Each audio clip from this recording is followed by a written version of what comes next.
Naging mainit nga na kontrobersyal ang isyong ito sa mundo ng social media dahil nga si Congressman Rodante Marcoleta ay meron na ngang inilabas na tinatawag nating ebidensya laban dito sa mga tinatawag nating tuwadcom at pati na rin dito patungkol kay House Speaker or Speaker of the Thieves Tambaloslos Romualdez.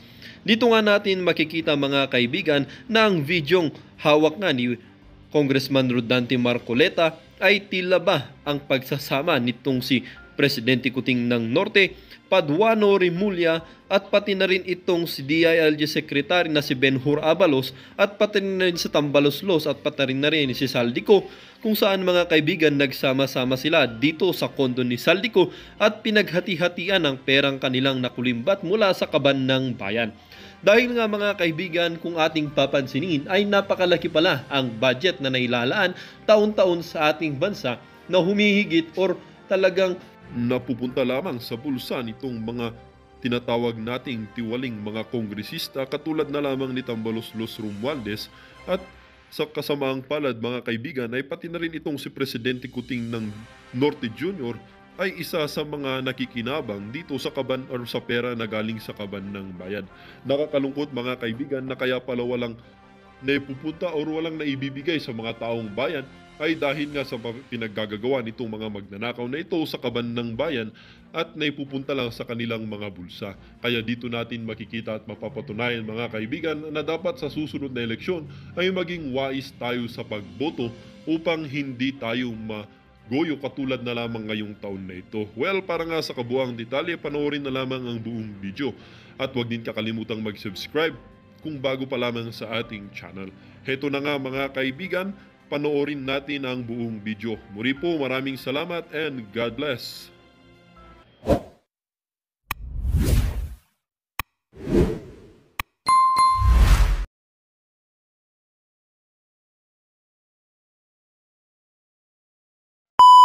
Yan yung mga yung meron pa sa likod, oh. Ang ganda galing ng mga nag-edit ngayon, no. Ang galing ng edit nila, no. Talagang kala mo siya talaga. Oh, yan malapit na pala yung mga ayuda. Oo, darating din ang karma sa buhayang ito. Sabi ni Andrew Yodato. Buhay, hari ng mga ito. Uhaw na uhaw sa kapangyarihan, sabi ni Melvin. Galing no sa panahon natin ngayon, no, pag kahit wala kayong kahit walang bagyo sa lugar niyo may ayuda. Mapapasana all ka na lang talaga. Sana all. O samantalang punta natin ang pahayag, hindi pala muna, mamaya na yung pahayag. Punta natin itong sinabi mga congressional hearing versus PRRD block at recycle propaganda, sabi ni Attorney Sal Panelo. Panoorin natin yan. Si dating Pangulong Rodrigo Duterte. Yan ang hamon ni Attorney Salvador Panelo sa mga nagsasabing may mga ginawang paglabag sa batas ang dating Pangulo sa kanyang war on drugs. Pero ni isang kaso kaugnay dito ay wala pa ring isinasampa. Ani Panelo, tumatanda na lang daw ang dating Pangulo. Hanggang congressional hearings na lang ang mga kalaban o kritiko nito. Yan ang balita ni Sara Santos. If they have the evidence, if they have the goods, why haven't they filed it? For God's sake, just file the case. Dana, recycled pa. Yan ang bansag ni Attorney Salvador Panelo, dating Chief Presidential Legal Counsel, sa mga hakbang ng politiko na laban kay dating Pangulong Rodrigo Duterte. Ilang taon nang pinapanagot ng marami si Duterte sa umano'y extrajudicial killings sa kanyang war on drugs, pero tumatanda na lang ang dating Pangulo ay hindi pa rin sila makapagsampa ng kaso gaya ng hamon ni Duterte. Bago lang sinabi ng dating Pangulo, napakawala raw si dating Senador Sonny Trillanes ng Malacanang dahil hindi siya naniniwala na kumikilos ito sa kanya lamang sarili. Pero hindi rin nagtagal at itinanggi ito ng palasyo. Ani Executive Secretary Lucas Bersamin, hallucination o guni-guni lamang ito ng dating Pangulo. Siyempre, hindi nila uaminin. But regardless kung saan man ang gagaling, kung sino man ang tumutulong sa kanya, sa kanyang paninira, talaga naman Walang basihan lahat yan. Giit ni Attorney Panelo. Tsaka ito kung hindi man bata ng gobyerno itong si Trillanes, bakit hahayaan ng gobyerno na magkalat ng katangahan si Trillanes sa hearing? Bakit nandoon si Trillanes sa hearing? Siyempre isipin ng Pilipino ganito. Usapang AJK. At nung panahon ni Trillanes, palagi niya sinusulong yung about dyan sa war on drugs si PRRD. Bakit biglang nandun yun? Hindi ba iniisip ng presidente na wag mukhang katawa-tawa ang Congress dahil kay Trillanes? Kung may concern siya sa gobyerno. Kasi isipin nyo maigi kung may concern so ibig sabihin, walang concern si Marcos sa congressman o sa congressional na magmukhang katawa-tawa ito. Kasi alalahanin nyo, matagal nang inaano ni Trillanes yung about sa AJK na yan. About dyan sa mga hawak niyang basurang dokumento. Pero hanggang ngayon, hindi naman napatunayan yan. So, dinala pa sa hearing sa Congress. So, hinahayaan lang ba ni Marcos na magmukhang katawa-tawa ang Congress dahil kay Trillanes? Iisipin nyo maigi yun, di ba? Kasi kung ako, bilang presidente ako, bakit ko hahayaan na magkalat ng ganyang klaseng basura sa bahay ko? Sa mismong pinamumunuan ko? Di ba? Isakop ng presidente ang Congress na yan Kasi ito ba pinakamalupit dyan? Tatanda, tama yung sinabi ni Atty. Sal Panelo. Natatanda lang si PRRD hanggang ngayon, wala pa rin makukuhang kaso. Wala pa rin may sasampang kaso. At bakit hindi masampasampahan ng kaso si PRRD? So hindi naman natin din kagustuhan na masampahan ng kaso si PRRD. Pero kung isipin nyo maigi, may korte tayo. Kung talagang lumabag sa batas itong si dating Pangulong Rodrigo Roa Duterte, dapat dalhin sa korte at sampahan ng kaso. Nakahanda naman inuutos na nga ni PRRD na sampahan siya ng kaso Bakit hindi siya masampahan? Bakit hanggang ngayon nasa hearing pa rin? Bakit kailangan pang i-hearing kung talagang gusto nilang mabigyan ng hustisya yung mga adik na ng mga namatay? Hindi sana diretso nila sa korte para magkaroon ng sinatawag na hustisya. Hustisya para sa mga addictus. Diba? Yun Yun yung palaging si PRRD na nga mismo nagsabi na ganun yung gawin tapos nangyayari ngayon bakit hanggang ngayon wala silang may sampa na kaso.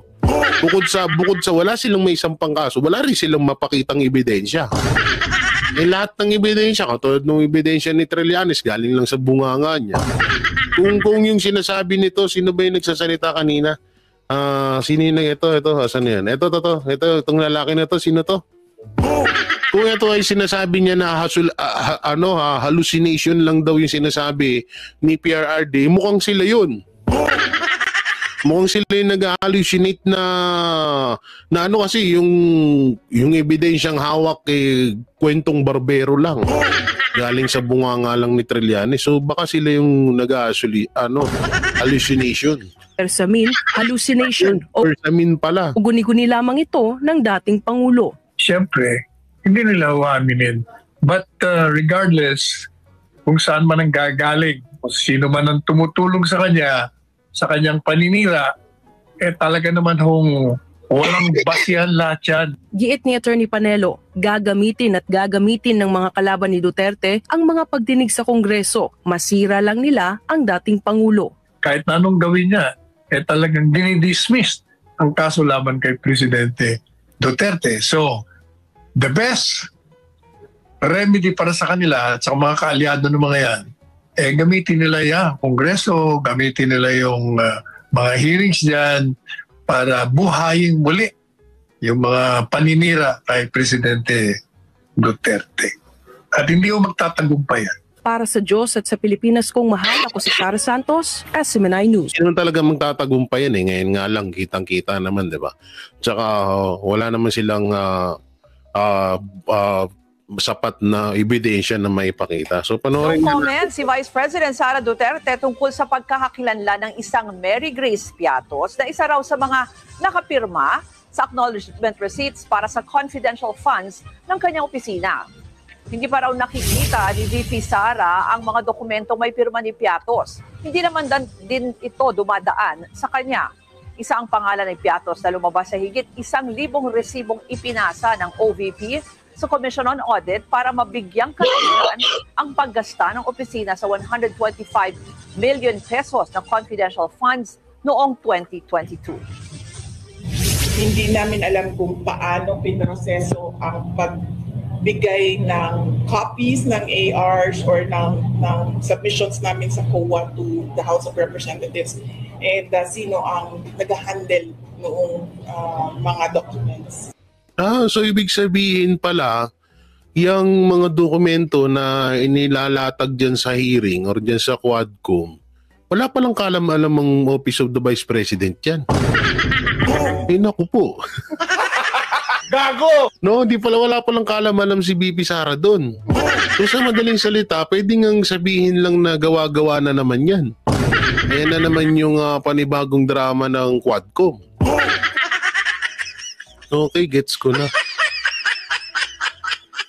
Akala ko pa naman, ibinigay yon ng Office of the Vice President. Hindi pala.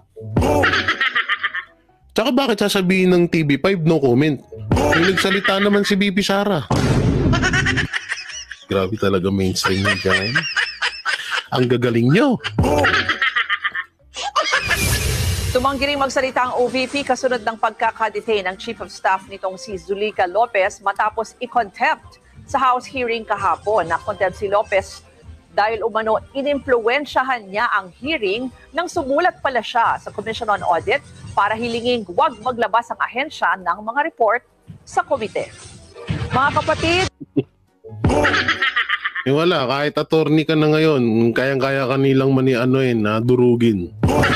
Sila yung sila yung may hawak ng kapangyarihan ngayon. O samantalang ito, panoorin natin tong sa buwatan na sana yan. Ito pala yung sinabi ni Tambo.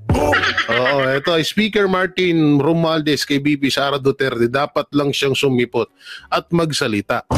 Kung kayo, kami naman mga netizen, magsasalita din kami. Kasi ikaw yung leader ng House ng Quadcom na yan, ng House hearing. Siya yung presidente dyan President, House Speaker, di ba?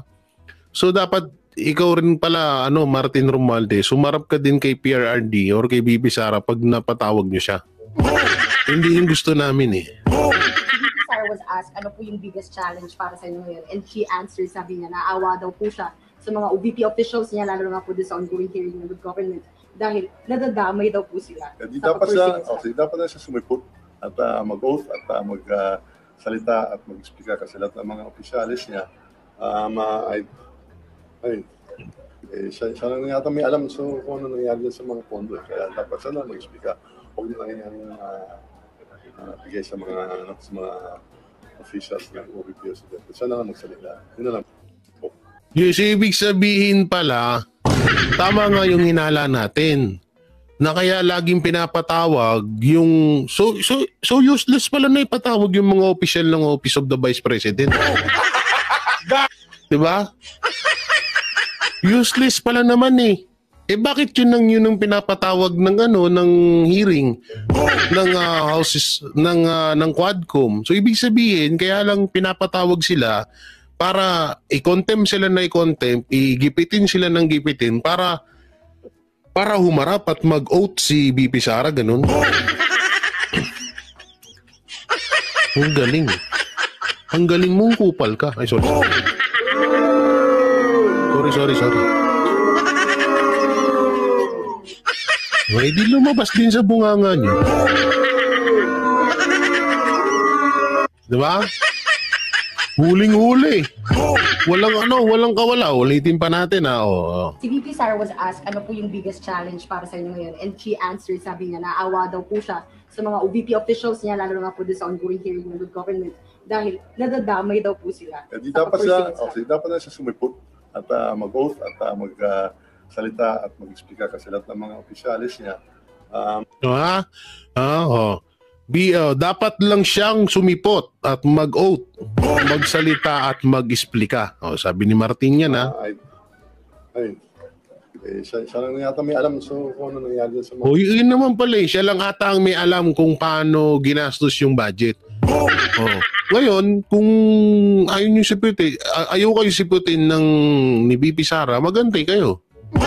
Bakit pipilit na pinapatawag yung mga opisyal? At paulit-ulit naman ng sumipot yan sa inyo. Pag sipot, contempt nyo agad. Yun nga talaga. Gigipitin nga nila talaga ang opisyal ng Office of the Vice President para para mapasipot nila si BP Sara. Samantalang ito, mapunta tayo rito sa Buatang Castro at akop booking para gipitin si BP Sara. BBM napahiya sa napahiya di pinansin sa event. Kawawa naman, ba't din yung pinapansin yan? The worst president ever daw yan ng Pilipinas, ha? Tapos din yung pinapansin. Isang nakakahiyang tagpo ang nangyaring ito na nasaksihan ng mga netizens. Sabi, nagwawala yung taong bayan, sobra yung kaway, sobrang dami, hindi mo makita yung mga mukha ng tao. Pasok ni BBM sa isang event, nakatunga nga lang ang mga tao. Pero siya, panay ang kaway. Pero hindi siya kinakawayan ng mga netizens. Tila sila yata. Ang sakit nun, kaway ka ng kaway tapos walang pumapansin sa'yo. Ayop na yan. Ang lupit no? Mga nabudol ni The Junior, hindi na sila masaya. Ang mga nabudol ni BBM noong nakaraang eleksyon. At tila sila ay hindi na masaya. Kitang-kita natin mga kasweet. Panay ang kanyang kaway. Hindi pa umabot yata ng 10 ang kumaway sa kanya. Abangan ang buong detalye sa buong video. Siyempre, alam mo, kaya maraming tao dyan. Kaya maraming taong pumunta dyan, siyempre, sa ayuda. Pero yung sasabihin nila na mahal ka nila, kaya pinuntahan, di katulad sa mga Duterte, di ba? Kaya daw may alam ang taong bayan na may pupuntaan ng mga Duterte, dumadami yung tao dahil gusto nilang makinig at gusto nilang makita ang mga Duterte. Hindi dito dahil sa ayuda lang eh. Yun lang. Samantala, tila na pa mission accomplished ang dalawang akop at ni Franz Castro. Hayon, naghawak pa ng kamay at tila nagsasayaw pa. Tuwang-tuwa. Tuwang-tuwa pagtapos mission accomplished nga daw. Pagkatapos may pa-contempt si Atty. Lopez, tuwang-tuwa si Castro. Nagsama pa yung dalawang NPA ba? Tuwang-tuwa nang mapakontempt ang Chief of Staff ni Vice President Sara. Kitang-kita nyo naman ang kanilang saya at galak. Grabe, ano nang nangyari sa iyo, akop? Samantala, isang malaking kahihiyan para sa Kongreso, sa Quadcom, ang maipakontempt ni Franz Castro, si Atty. Lopez, na maganda ang credibility, maganda ang record, at napagalaman pa na isang IP lawyer. Ayon sa post ng The Shaman of Mindanao, Attorney Zuleika Lopez is an IP lawyer. Her heritage is mixed, but anthropologists cite both Monovu, Tagabawa, and Klata descent. This can be said because she comes from one of the most... tatay, anak pala to ng Judge Jose B. Lopez. Naku po.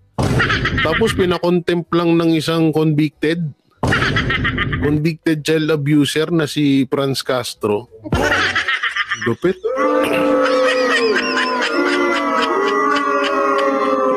No? Ganun lang yun. Stop na natin. Nainis na. Dito tayo, magano na tayo dito. Yan, rumekta na tayo dito. Ito, panoorin natin to.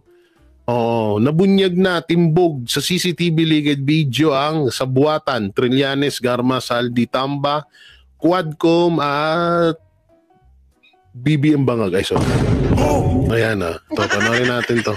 Tanong sira nyo sa mga Duterte, mismong kayo ang gumagawa ng paraan para mas mahalin pa ng taong bayan ang dating Pangulo. Ito ang naging buwelta ng ilan sa ating mga kababayan. Yung kaninang video na pinapanood ko sa inyo, si Marcos kaway ng kaway. Si PRRD hindi pa kumakaway, naghihiyawan na yung mga tao. Ayun, no? Di ba? Ayan, matapos mangyari ang pagdinig ng Quad Committee kung saan mag-isang humarap ang dating Pangulo na si Rodrigo Duterte at isa-isang sinagot ang mga akusasyon laban sa kanya. At sa GIP Party List Representative Rodante Marcoleta, nagsalita na at binasag ang buong katotohanan matapos tila i-expose sa publiko ang di umano'y masamang plano ng Quad Committee sa dating Pangulo na si Rodrigo Duterte. Ipinaliwanag rin ni Kong Marcoleta kung ano ang mali at halatang sinadyang gawin. Karapat dapat nating paniwalaan to si Kong Marcoleta dahil alalahanin natin, isa rin to sa parte ng committee noon. Tinanggal nga lang dahil napag-alaman na kakampi ng mga Duterte. So yung mga sinasabi nito ni Kong Marcoleta may posibilidad na totoo. Kasi dati siyang nandiyan tinanggal nga lang siya dahil hindi siya kakampi ng mga Kupalo soldier ni Tamba. ng Quadcom sa nangyaring pagdinig sa Kongreso. Totoo kaya ito mga kababayan, ating alamin. Pero bago ang lahat, kung bago ka pa ibatikan, kamakailan nga lamang nag-trending ang pagharap ng dating Pangulong Rodrigo Duterte sa Quad Committee ng Kongreso na kung saan ay mag-isa ito at matapang na humarap sa di umano'y mga scripted na katanungan ng ilang mambabatas na tumagal ng mahigit sa 14 hours na pagdinig. At ngayon sa isang pahayag, tila in-expose ng Sagip Party List Representative Congressman Rodante Marcoleta ang di umano'y masamang plano ng Quadcom laban kay dating Pangulong Rodrigo Duterte para di umano pahiyain, durugin ang dating Pangulo sa harap ng publiko. Pero bakit aniya hinayaan daw ng dating Pangulo na si Rodrigo Duterte na pumunta sa pagdinig ng Quadcom kahit mag-isa lang siya? May tatlo namang kasamang abogado ang dating Pangulo pero hindi ito hinayaan ng Quadcom na tulungan ng dating Pangulo na si Rodrigo Duterte. Wala itong dalang kodigo o script at tanging candy na white rabbit lamang ang kanyang bitbit. Nga yung isa sa akin na biliban dyan no? Mapapansin nyo, lahat ng ang daming kasagutan nila pero isa lang naman. Uno na, hindi naman mahihirapan si PRRD dun sa mga tanong nila kasi nga, isipin nyo, palos paulit-ulit lang din naman.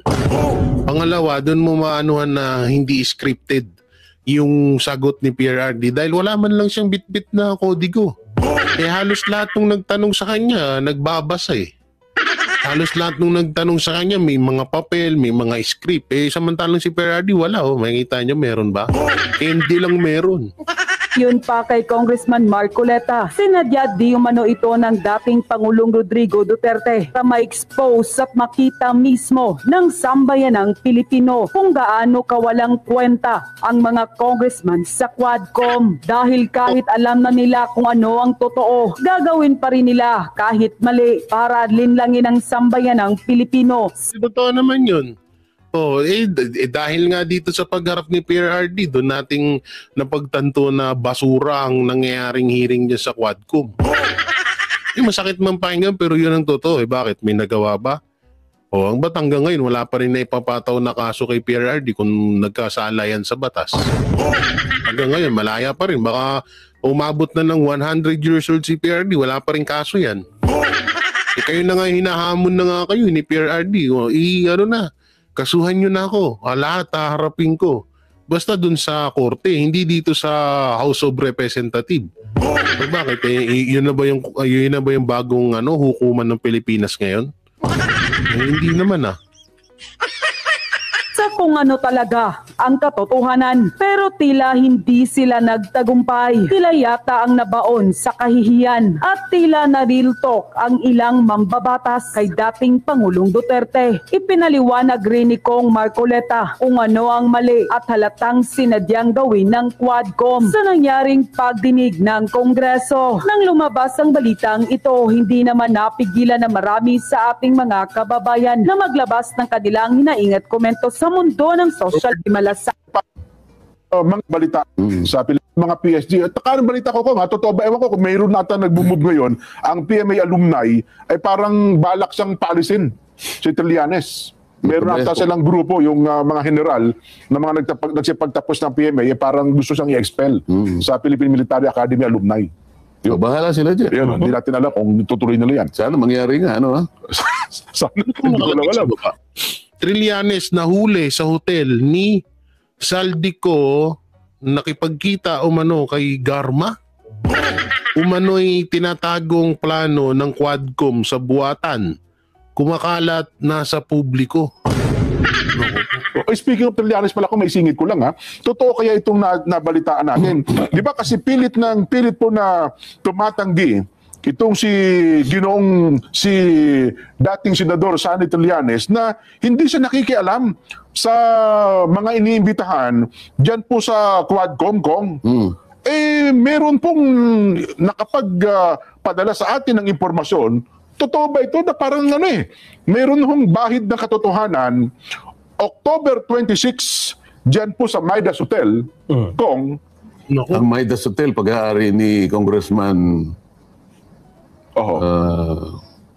si Saldico. Saldico. Yun, tama. No po.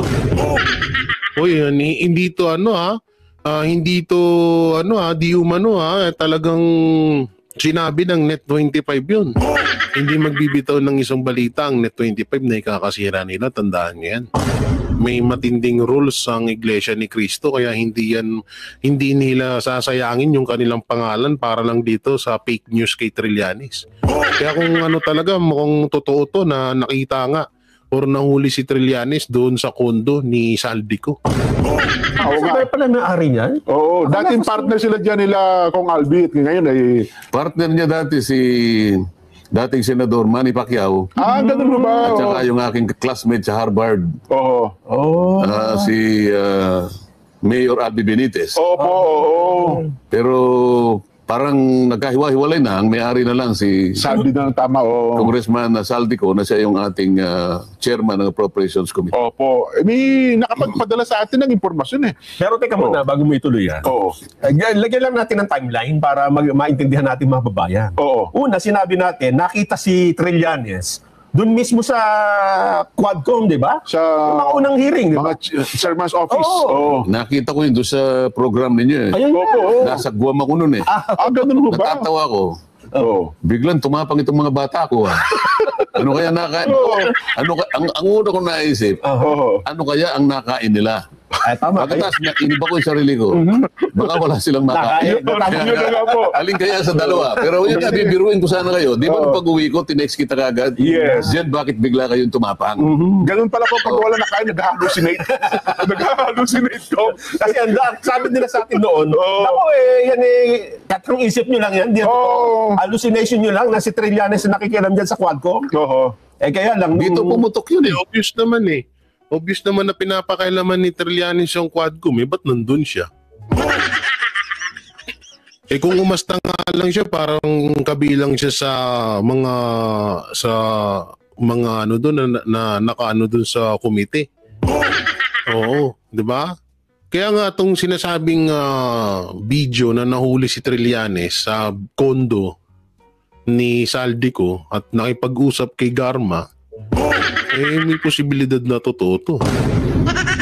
Lalaanin natin tignan mo, ito pa pinakamasama niyan, ang dami nilang witness.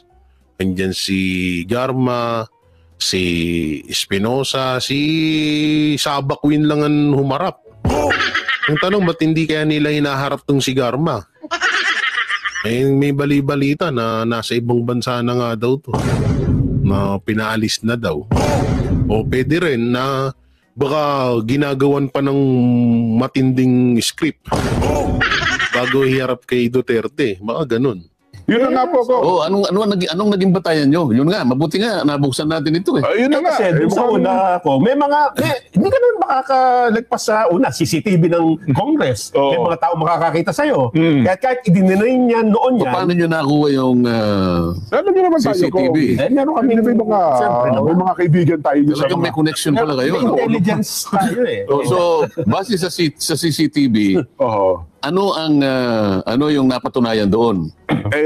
Mukhang siya ang nagbibigay ng mga command, ganito, ganyan. Hindi, sa CCTV, ano yung nakita doon? Ikwento ninyo di umano'y pinupulong. Di umano'y nakita na nga eh. Ano ginagawa niya? Nasaan siya? Anong oras? Anong araw? Yung mga ganun. Hindi muna namin sasagutin kong yan, ha? Dahil yan eh. Sensitibo. Dito. Natatawa ko doon sa mga kasama ni Kong Marcoleta. So dito, ang laman daw ng video ay ng CCTV video ay pinupulong or parang ini-instructionan ni Trillanes etong mga kausap niya kung anong mga dapat gawin sa Quadcom hearing. Ay naku, dapat kasi ilabas nyo na yan. Sinabi nyo na rin din naman Net 25, edi ilabas nyo na para mapanood na namin lahat. Baka mapahamak yung ating pero nung pumunta si Pangulong Duterte, parang inamin na niya dyan, di ba? Kasi personal napilitan siya pumunta. Di ba? At sabi dati, hindi siya nakikialam kasi pag-uusapan niya, ICC pala niya. Ngayon, inamin pala talaga siyang may koneksyon. Nung natanong siya, di ba? Ito bago. Ito naman. Pasabog mo ngayon. Dahil sa tayo nag-hallucinate. Sabi nga ni Executive Secretary, hallucination nyo lamang yan. Siguro nga, nag-hallucinate siguro. Kasi ang sinasabi, dyan daw po sa Midas Hotel, October 26, sa pagitan po ng alas 10 ng gabi, may oras pa. Hanggang alas 12 ng hating gabi, binibriefing daw ho ni dating Senador Sonny Trillanes, ito pong si Colonel Ruina Garma, Kong. Ako po.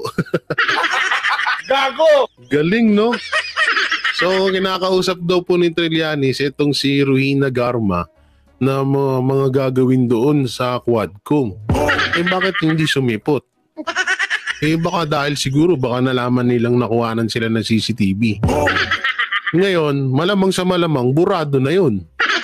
O baka hindi naman talaga CCTV ang kasi isipin nyo maigi, kung condominium ni Saldi ko yun, hindi CCTV, buburahin agad yun, di ba? Baka malamang sinabi lang na CCTV pero may nakapag-video sa kanila nun. Wala ba kayong CCTV na ipagkikita na yung araw na yun pumasok yung dalawang katauhan na yun sa Midas Hotel? Yun ang para mapagtibay natin. Mahirap yung nag-aakusa tayo pero baka naman hindi. Baka nga po hindi. Ako naman siguro nasabi ko baka nag-hallucinate lang siguro. Yun makapagbigay sa atin ng impormasyon. At nung sumunod na araw, meron pa siyang isang binibriefing daw Hindi, huwag natin sabihin na nag-hallucinate yung Ibig sabihin, ang daming binibriefing ni Trillanes. Lupit ni Trillanes ngayon may level up ka na. No. Ako po. Kayo lang pero yung baka naman kumpleto sa pagkain yun. Baka nga po, yun ay baka sa atin na informasyon. Baka totoo yung sinabi niya sa'yo. Yun nga po. Hindi ko na, sa next time ko na babagitin kung sino yung pangalawang kanyang binibriefing. So, dalawang tao yung nabigay ng impormasyon. October 26 at saka 27, Midas Hotel, pagitan po ng alas 10. Na araw. Yes po, alas 10 ng gabi. Parehong oras, gano'n? Mga ganun daw po, nasa pagitan ng ganung oras ko. Siguro itatanong nila, ano namang masama? Bagay, wala ka siguro namang masama yan. Kung binibriefing na naman pala yan. Kung sino man na binibriefing yan doon. Sino nagsabing, wala namang masama na magkita si Garma at si Trillanes. Ang masama nito, nagkataon pa na may Quadcom hearing. Kaya lalahanin natin si Trillanes, matagal nang galit yan sa mga Duterte. At matatandaan din natin, si Garma, ito mo yung witness yan laban sa mga Duterte. So, ano iisipin ng tao doon? So, masama talaga yun. Tatlong taping naman. Masama. Kasi yun yung tanong ng Yun ang malimit vlogger sa na atin, mga vlogger. Ano namang masama kung nagtuturo si Trillanes? Ano namang masama kung nandun siya sa hearing. sa hearing na yun. Hindi na umaten doon, di ba? Lahat naman na niya, welcome doon. Ako nga niya. Tapos ang pinakamalupit pa niyan, sa kondo pa ni Saldico. Wala namang masama yung magkita-kita sila. Pero alam na natin, common sense naman na kung ano yung pag-uusapan nila dun. Sino ba naman si Garma para kausapin ni Trillanes?